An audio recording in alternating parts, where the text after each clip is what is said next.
look at the outer aspects of what you might envy in Barack Obama, he's a cool guy. Exactly. I mean, cool in a Sinatra way, in a positive Sinatra way, unlike Trump, which is the bad Sinatra. Yeah, and you're the stupid Sinatra.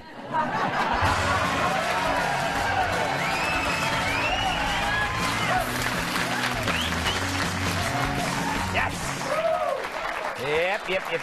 All right, enough. The caravan hit the fan. Or rather, a parade of unchecked immigrants hit a wall. An orange wall. A 71-year-old cheeseburger-eating wall that is Donald Trump. His blunt response to a planned symbolic wave of immigrants from Honduras created what we call second thoughts. And the caravan became a caravant.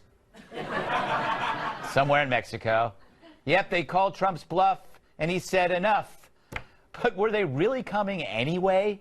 Who knows? But what a slam dunk for DT. Seriously, the guy's been all over illegal immigration forever. And an activist group says, hey, while he's president, let's send 1,000 people to the border. Not happening.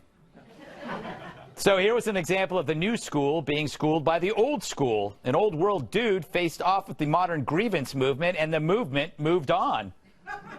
Reminds me of a movie. In a world where the border is wall-less and the boundary is lawless, they sent a caravan, and he sent an army. We're going to be guarding our border with the military. It's a small step for man. It's a big step. Sorry, it's a big step. When federal law was left unenforced and Democrats kicked the can down the road, or is it the ball down the field? Either way, one man said, nah, bro, not in my country. Nude man on a unicorn baking a cake while reciting Shakespeare backwards films presents Donald Trump, Enrique Peña Nieto, and Ric Flair as the Nature Boy. Executive Action 11, Order at the Border. All right. Now, there's another reason why the caravan failed. Society. Society's biggest beef is always line cutting, which is predicated on fairness. If you're not in dire need, then you wait in line like everyone else. The many, many thousands of people here in my studio audience right now, they waited in line. Yeah, the thousands waited in line, but it seems we've forgotten why. So here's a primer even kids will understand. Line cutting. Why is it bad? Well, first you should know that lines are as American as the Revolutionary War. Back then, linear infantry formations would have to wait their rightful turn before shooting each other with muskets. In fact, 4 out of 5 scientists agree. Without lines, we never would have won our independence. Fast forward to today and you can see lines everywhere. For iPhones, at ball games, on Gordon Ramsay's forehead, and there's even a line to get into this country. The only place you won't see lines are at Maroon 5 concerts. But when lines are long, some people like to cut the whole thing, leaving those people who follow the rules out in the cold. Doesn't seem fair, does it? Unless, of course, you're in a place that says rules don't matter and you're given sanctuary. But that's a video for another time. And that is why line cutting is bad. Yes! No one ever explains it! No one explains it! The bottom line, everyone who came here the right way wishes everyone else would do the same thing. Get in line. Meanwhile, the left met another wall. Call it a collusion collision. After a year of very thorough investigation and going after all the low-hanging fruit, if they couldn't have shifted him from a subject to a target, there's nothing there. Now they're going after very, very weak issues. Collusion. I challenge Mueller to tell me what statute is violated by collusion. Dershowitz. Throwing down the gauntlet. So, was the news that Trump's not a target a plus for Trump and a setback for his foes at CNN? We stopped by their offices for comment.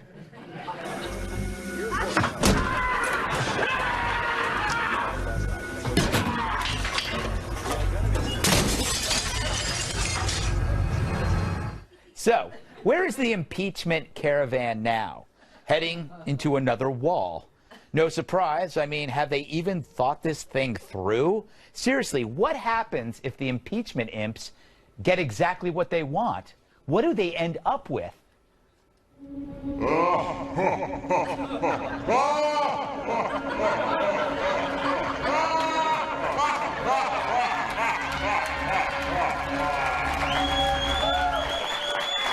That's your plan? I love that plan. Replace a centrist Republican with a guy who's so right-wing he makes Genghis Khan look like Grandpa Walton. But the left never has a plan, always seeking to replace things that work, a free market, a border, a president, with crap. Communism, socialism, identity politics, patchouli, tofu. No wonder everything they touch ends in suffering. If history was our guide, we'd build a wall around them. But last and never least, there's this. A former First Lady compares Donald Trump to being a bad parent. The 8 years that Barack was president, it was sort of like having the good parent at home, the one that told you to eat your carrots and go to bed on time. And now perhaps we have the other parent. Maybe it feels fun to some for now because we can eat candy all day and stay up late and not follow the rules. That wasn't a bad metaphor, except for the last line. It feels fun for now because we can eat candy all day. So what's the candy? Is it more jobs, less ISIS, progress with North Korea, Gorsuch, tax cuts? Because if that's the candy, what does that make Donald Trump? The candy man, candy cause he mixes it with love to make the world taste good. Candy man, candy man, candy man. Yeah! All right. Let's welcome tonight's guest. He's like James Bond, but with better hair. Former CIA officer Buck Sexton. Like falling through a plate glass window, he'll leave you in stitches. Comedian Joe Machi. She's only cheerful when she has a beerful. National Review reporter Katherine Timpf. And he can literally move mountains. Impact wrestler and my massive sidekick, Tyrus.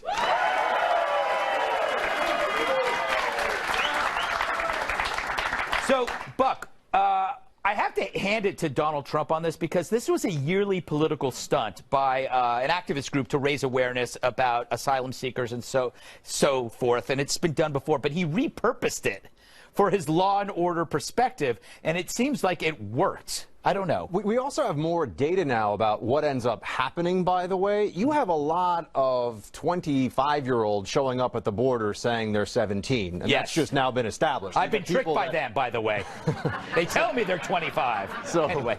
So there's a lot of that happens. And also, what I think people started to recognize this week is that they're actually not illegals. Yeah. They were going through, this is a caravan going through a mountain-sized loophole. This was an enormous loophole where they literally show up to Border Patrol and they say, here we are. Can you put us on those buses and send us to the places where you give the people the free place to stay and the food and tell me to show up in immigration court in about 5 years? Yes. We'll see how that goes. No, it's a good point. Joe, I think this was poor planning on their part. Here you have a president who's so old world, all law and order, and they go, let's just send 1,000 people to the border. He won't do anything. Yeah, caravan's a terrible way to sneak into a country unless it's a Dodge Caravan. I've said that a million times, and I'll say it again. But I'll tell you what, they were upset that about the presidential election in Honduras. Well, I don't think that they're going to like the president here because Trump probably wouldn't have done well in that election. Yeah, that is true. That is true. Kat, I kind of think what bums me out about the caravan, it's actually an important issue, people trying to get out of bad countries, but how can just being a citizen of a country make you an asylum seeker? There's got to be like war and pestilence and hell, right? Yeah, I would agree with that. Thank you. Mm-hmm. All right. Guess that wasn't much of a question. No, look, I think that the one issue I had with this is Trump said this represented like a massive influx of illegal immigrants, when really Border Patrol agents have said this is pretty typical of what they see every day. Yeah. And also, border crossings have dropped dramatically.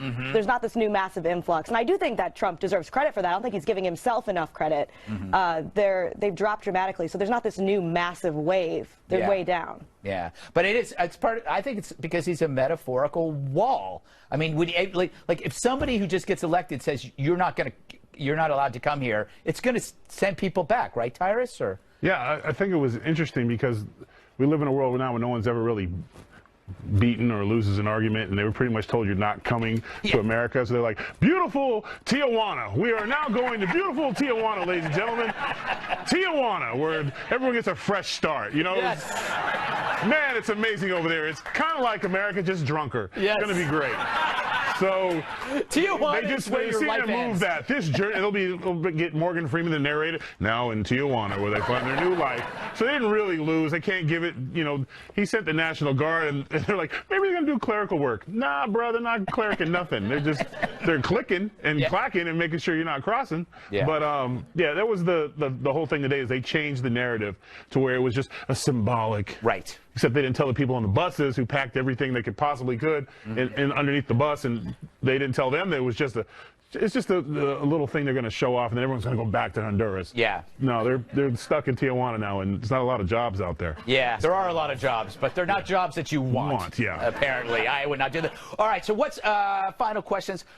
If nothing seems to be working, Buck, when they're going, if collusion doesn't work and Stormy doesn't work and infidelity doesn't work, collusion, dementia, what should the left do now? To win the midterm election? Yes. Just not be crazy. But they can't manage to do that. No, I really mean that. Like, if they actually focus, they know what the answer is here because of what happened in Pennsylvania with Connor Lamb. If they talk about issues that actually matter to the American electorate, they have a chance of winning some of those toss-up races that right now are actually trending a little bit Democrat. But if they do what you're talking about, you cannot turn on CNN without seeing either Vladimir Putin's face or Stormy Daniels. Yes. That has become the network mantra right now. They got to put them together. Stormy Putin? Stormy Putin. That sounds that sounds like a medical disorder. Joe, final thoughts on how things are going in general? Maybe we could get Katy Perry out there on the campaign trail earlier this year. Yes. Yeah. She really helped, don't you think? From some people's perspective. Yes. Mainly not hers. All right. Coming up. Should she be ashamed of all the people she's blamed? Hillary keeps talking, and I keep talking about her.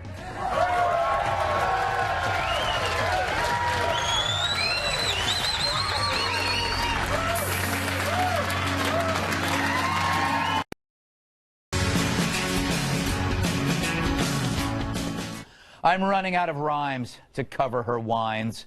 Speaking at a women's club, they have them here in New York City this week. Hillary Clinton talked about fun things like picnics and ice cream and puppies.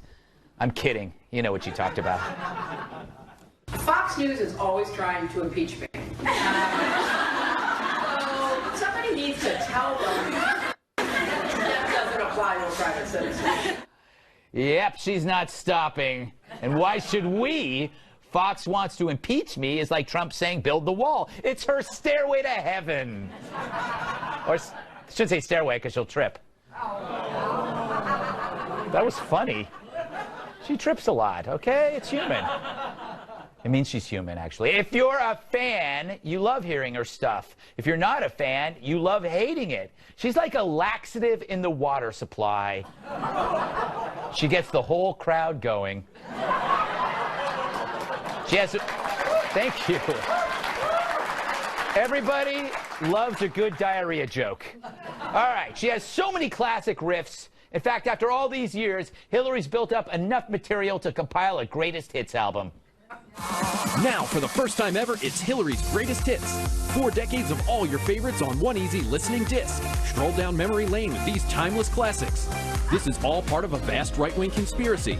I'm not some little woman standing by my man like Tammy Wynette. And of course, you could put half of Trump supporters into what I call the basket of deplorables. Hillary's Greatest Hits. These golden oldies are sure to warm your heart. We're going to put a lot of coal miners out of business. It was a mistake for me to use personal email. Plus, what difference at this point does it make? And who can forget her runaway hit, Normal Human Laughter? Hillary's greatest hits. Where were you when you first heard these gems? Long walks in the woods. My share of Chardonnay. No one ever said that to a man. And everyone's favorite. Why aren't I 50 points ahead, you might ask? Plus, you'll get the bonus track, Arf Arf You Know. And if you act now, you'll also get You're to Blame for just a penny more.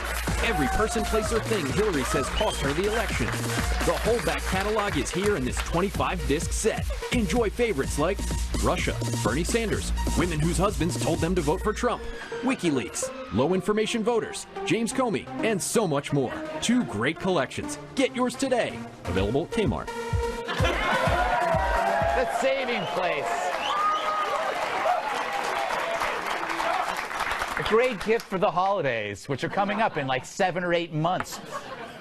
Kat, I have a theory that FNC should give Hillary Clinton a TV show, a Sunday, 8 o'clock, and then she'll generate so many clips that we could run them all week. Correct? I think that's absolutely true. Yeah. I would watch it. I would watch the hell out of it. Yeah. I would hate watch it. Hate watch it, yeah. Just be her giving excuse after excuse for why she lost the election. She's still not overdoing that. Yeah. But there's something good about her doing that. What? From my perspective, I realize what I want in life, and that is someone who loves me as much as Hillary Clinton loves herself.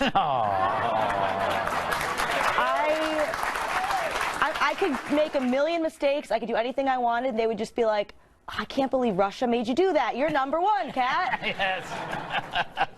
Joe, what do you make of her performances so far? What do you think of this? Well, she said that misogyny had a lot to do with the election, and that might be true. She said that a lot of women, well, politically, they just do what their husbands tell them to do. So maybe people didn't vote for her because she just was running because Bill Clinton told her to. Took a while to get to that. Tyrus, she's getting cockier. I'm sorry. Yeah. So she gets the Sunday spot? Yeah. Wait, you could co-host. No, another co-host spot. Greg, can I get another chair maybe? Maybe hers will vibrate.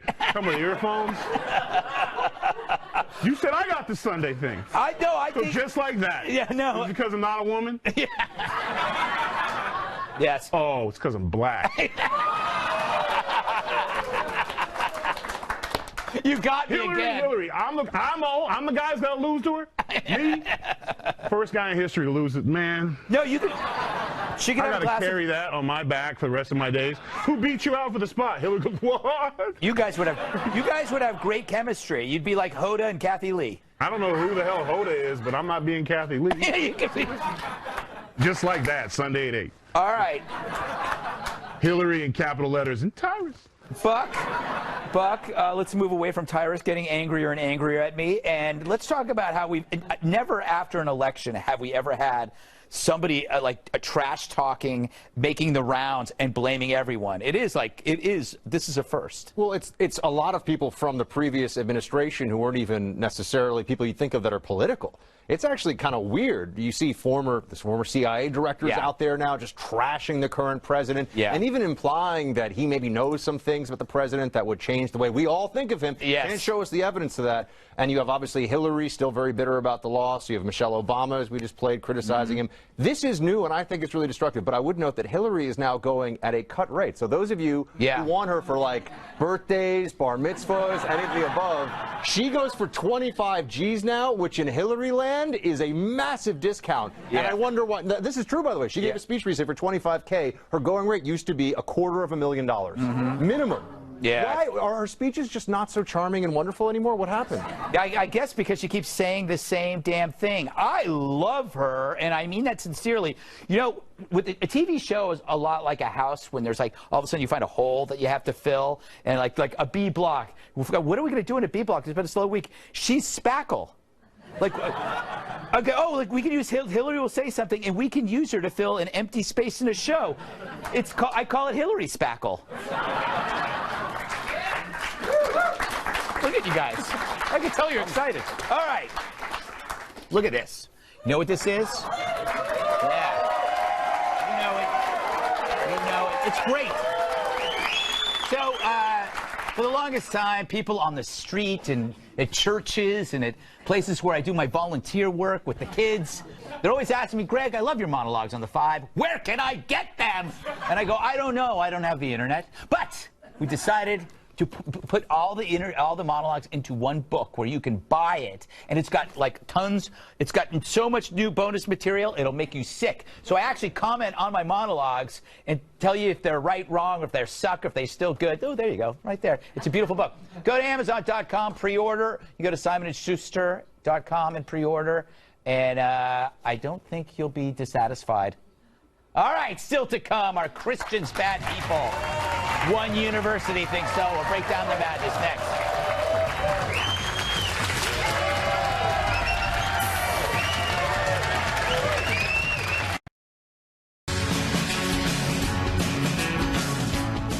Apparently, it shouldn't please us to love Jesus.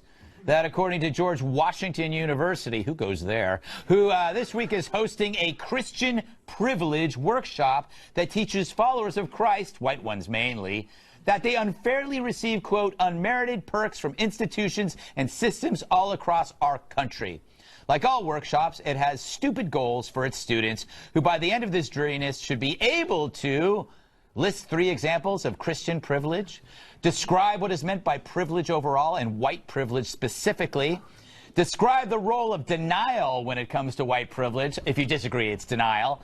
And finally, why it's not a sin to think I'm drop-dead gorgeous. No argument on that one. My secret is always to stay hydrated.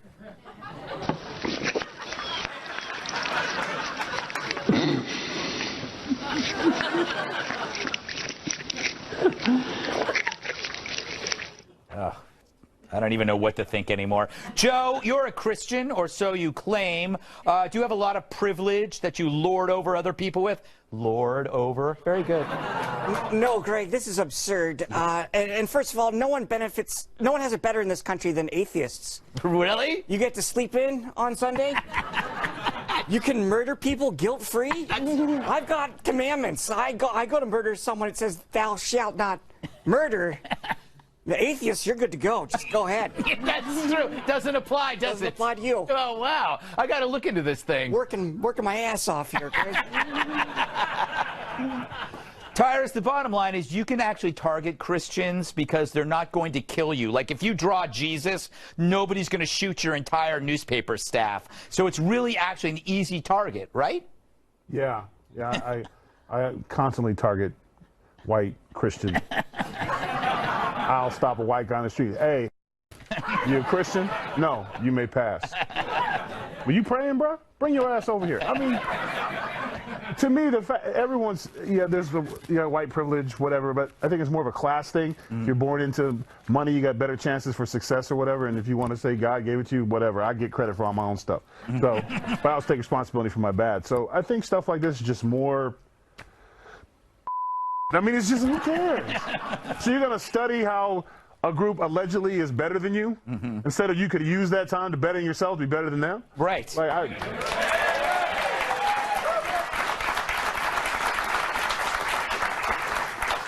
Buck, I have a theory that the biggest privilege of all privilege is the oppressed privilege.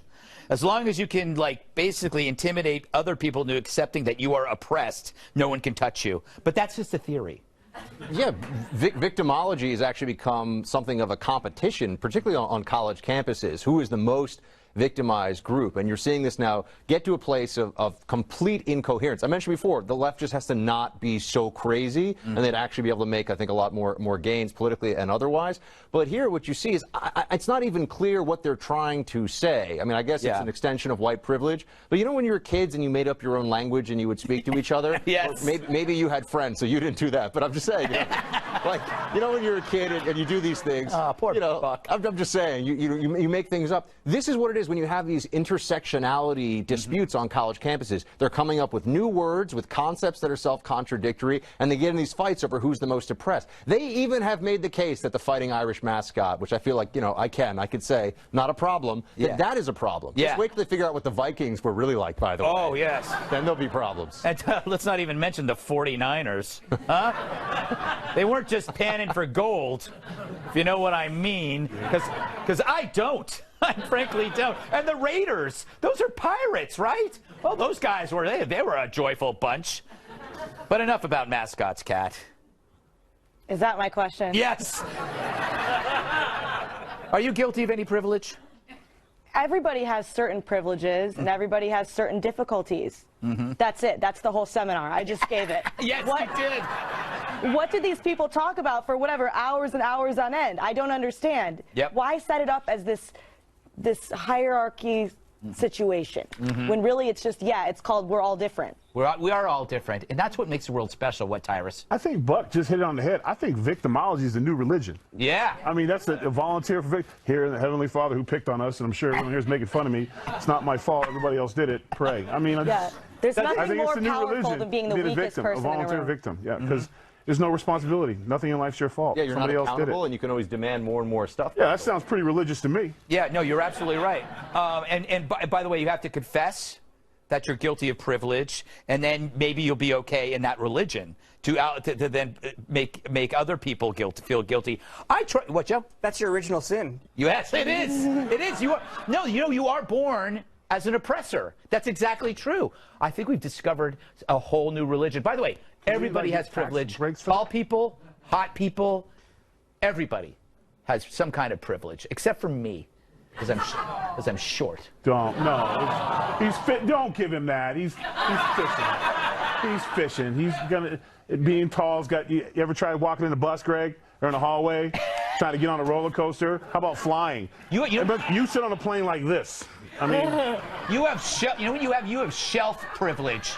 You have shelf because you can reach everything on the high shelf. Right, and don't you have a tall wife? I have to ask for help from tall women. It's embarrassing. I told like before, I can't even enjoy a parade. No, don't forget, because every time, hey, Tyrus, go to pray, he always wants me to go with him because he wants to sit on my shoulders, and it's not happening. And it's not like he would even notice. Do it for your little friend. All right. Does Google hate America and want you to die? Probably not, but we'll debate it anyway.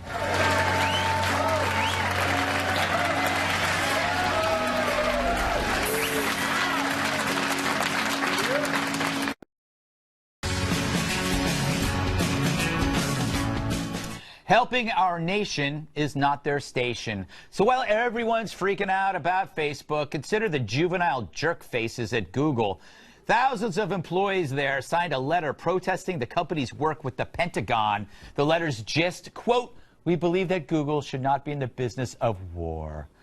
Never mind that Google and the Pentagon are working to make drones more precise so that only the bad guys get taken out, not civilians. No, these Googlers would rather keep their hands clean. Thank God their great-grandparents didn't feel that way about World War II.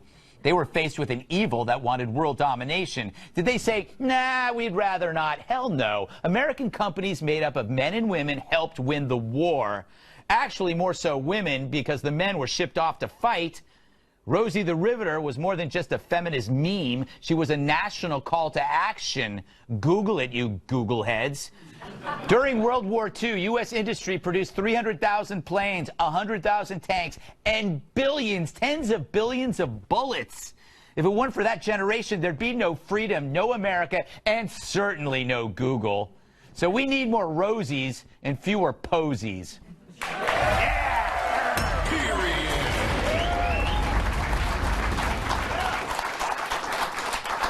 Tyrus, this pisses me off. Does it piss you off? I'm so pissed I could drop a watermelon, Greg. This is it's full of water. Yeah, I mean, this is where we're at. This is where we're at. I'm not helping the Pentagon because they might hurt people. But it's the same Pentagon keeps your ass safe so you can write your little blogs and talk your trash. And I guarantee you, if someone kicked in your office and had you berated down, you'd be screaming, where's the help? Where's everybody else? Well, we had this drone that would have flown in and stopped it, but sorry. Yes. I mean, police officers, firefighters, paramedics, doctors, they don't get to choose. Yeah. They don't say, you know what, that guy has different ideology than me. I don't want to help him. Yeah. I'm not into the other side thing. Like, it's just crazy that this is the time we live in that is acceptable. I would have fired every one of them some.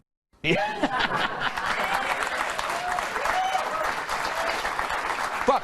They kind of look, they look at technology as a one-way street. So you have terrorists that are actually perfecting technology, drone technology, but they're saying we're not going to use our technology to help combat that. It's incredibly naive in 2018. Well, you know, when you're a company and your motto has to be, don't be evil. Right. There's probably some applications for what you're doing that aren't necessarily so great. You know, Yes. I think that there's some lessons to be taken from that. But people also need to know that Google and all these Silicon Valley companies are far left in their political proclivities. Yeah. And at some point, they should just embrace the rapacious capitalism that's at the heart of all this. You are the product. They're taking all of your data. They're making as much money off it as they possibly can. And with things like the Pentagon, they should be like, well, if a check clears, how else is someone going to pay for their pet therapist, their shiatsus during lunch? Have you been to the campuses of these places? Yeah, they're unbelievable. It is wild. They're all like on bouncy balls and seeing different life coaches. It's craziness. Yes, That's expensive. Yes, they you know, they have foosball breaks. Yeah. I believe. Joe, you know, the thing is, do they just want their technology available to search for better cat videos as opposed to actually saving lives? I don't know, Greg. I have to look up what rapacious means. But I think Buck's right. If your company slogan is "Do no evil," why even bringing that up? That's like me telling a policeman, "You don't have to look in my trunk." But I think you're also right, Greg, that they're already doing some bad things as it is. They're letting us spy on ourselves for them. Yeah. For free email. Yeah. It's true. But I love the free email. It is nice. It is nice. No, it's still, I sit there and I go, why am I using Google email? Why am I doing that? It's because it's easy. I've accepted it. And if you have an AOL email, people judge you as Oh, my God. Yeah. I think I still have GeoCities. I don't know what that is, or Alta Vista. I still use Ask Jeeves. People don't even know how to get there. It's still a thing. I think Jeeves died in a horrible accident. Kat, patriotism apparently is no longer a virtue, but a virus. A computer virus, perhaps. I know. Are you going to disagree with me? I think that there's nothing wrong with being anti-war. But in this instance, what this is supposed to do is make war less deadly and not kill civilians. Right. So supporting this technology is anti-war. Yes. So that's what I think that they don't understand. The only thing that's scary is this government having this kind of surveillance technology in general. I think that when in doubt, you should always just be afraid of the government at least a little bit. Yeah, and the thing is, we are in an era where privacy is effectively dead. I don't know how we're going to get that genie back in the box. Right. They say they'll just use it for counterterrorism, but I highly doubt that. I'm okay with it. I've already accepted that privacy, to paraphrase Nietzsche, is dead. That was Nietzsche who said God is dead. I can't remember anymore. I can't keep my philosophers together in my head. But you're right. These drones are designed to basically fly over to the terrorist's house, not kill anybody over here or over here, but just wait, hover over, and wait for the terrorist to come out to water his lawn, because they do have lawns. And then it just goes zaps you. You can't have, that's the best technology for war ever. Right. The problem with war is that innocent civilians get killed, not that terrorists get killed. And what this is supposed to do is make sure that they're only killing terrorists. Exactly. All right. Enough of that crap. Still to come, 1/3 of millennials aren't convinced the Earth is round. In other news, that's a lot of people.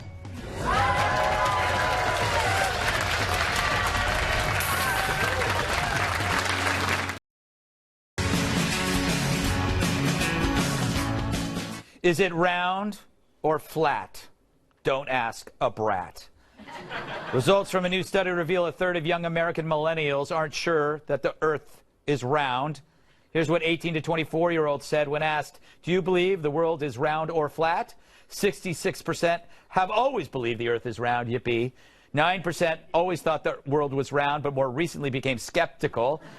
5% always thought the world was flat, but more recently had doubts. Good for them. 4% always believed the world is flat. And the remaining 16% said, I'm not sure, but Greg Gutfeld is my father. Not true. For more, let's check in with a young millennial for a comment. Come on, Schnogs. Can't think about it. Just go. Don't think about it. You just gotta go.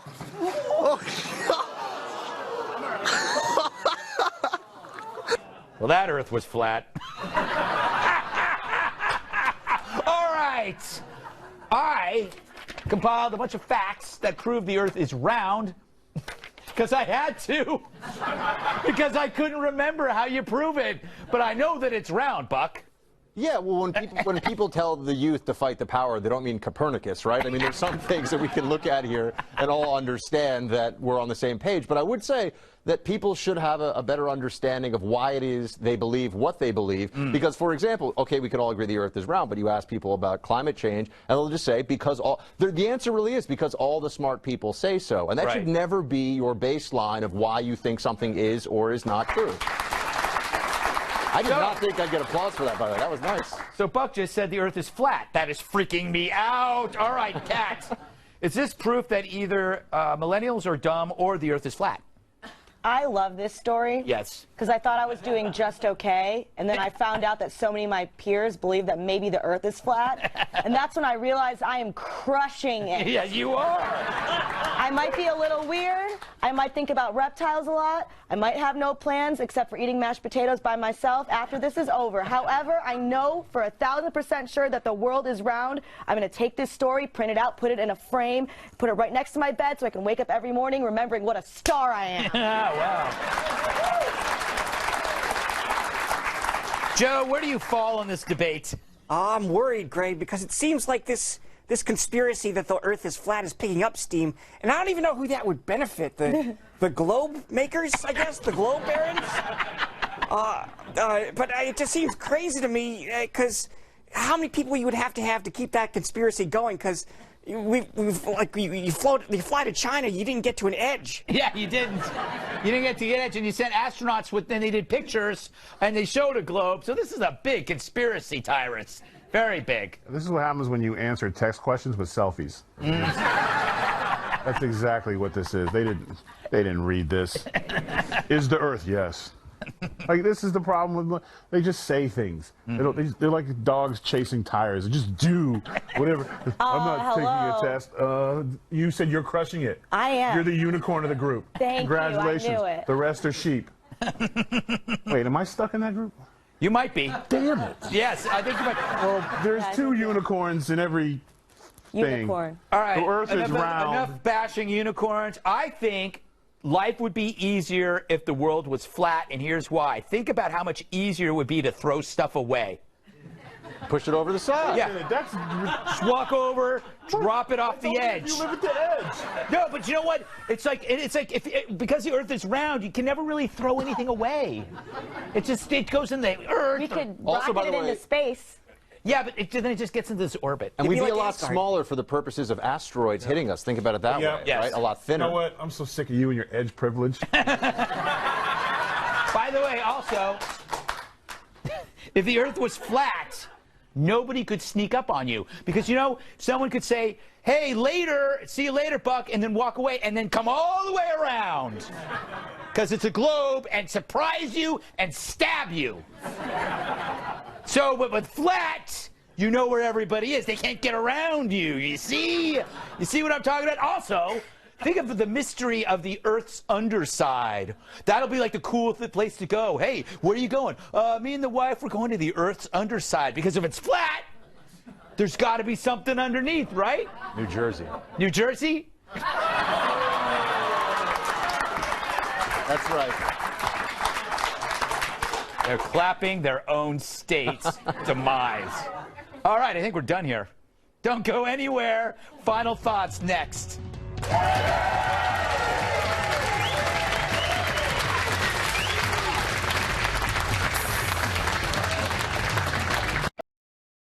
I'll see you Monday on the 5 p.m. Eastern.